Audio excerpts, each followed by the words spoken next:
வாழ்க்கை எங்கே எங்கும் ஓடி போகாது. மறுநாளும் வந்து விட்டால் துன்பம் தேயும் தொடராது. எத்தனை கோடி கண்ணீர் மண் மீது விழுந்திருக்கும்.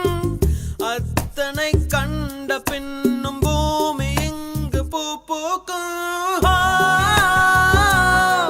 கருவாசல் விட்டு வந்த நாள் தொட்டு